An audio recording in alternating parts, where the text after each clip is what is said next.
Monsieur le ministre, il a été le premier à ouvrir le bal, mais je vais être le plus correct possible parce que je n'ai pas besoin vraiment de m'étaler sur un certain nombre de questions. Vous avez parlé de la carte d'identité. Vous avez dit ici que la carte d'identité serait un mauvais souvenir.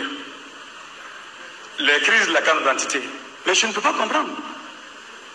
Vous avez voulu me corriger en disant qu'il n'y a pas de sous-préfecture au Mali, c'est vrai, mais il y a des sous-préfets au Mali, c'est de cela que je voulais parler, et c'est les sous-préfets qui s'occupent des cartes d'identité, monsieur le ministre. N'est-ce pas? C'est eux qui s'occupent des cartes d'identité. Ils n'en ont pas.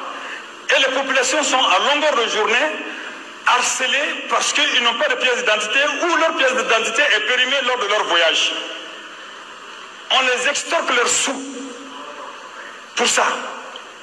Mais quand la carte d'identité, elle est faite à Bamako, elle est faite ici, et elle est faite ici à Bamako, il y a dans chaque section, dans chaque commissariat, il y a une section qui s'occupe uniquement de la carte d'identité. Mais il y a des brigades ici à Bamako qui n'ont pas de carte d'identité. Il y a des sous-préfets des arrondissements, enfin des communes qui n'ont pas de carte d'identité. Comment vous expliquez cela? Le dossier du passeport, monsieur le ministre, vous ne voulez pas en parler.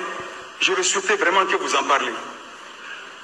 Oui, parce que ça tombe dans le coup du domaine public, du marché public. Nous sommes les représentants du peuple. Vous devez nous dire, parce que vous avez dit ici, que le passeport en l'état actuel est sécurisé, bien sécurisé. Vous nous avez dit ici que le passeport coûte 3 333 francs. Donc l'État malien engage pratiquement 6 milliards de francs CFA par an au titre des bénéfices engagés pour le passeport. Mais il se trouve que vous voulez coûte que coûte entretenir une pénurie pour aboutir à une privatisation qui ne dit pas son nom.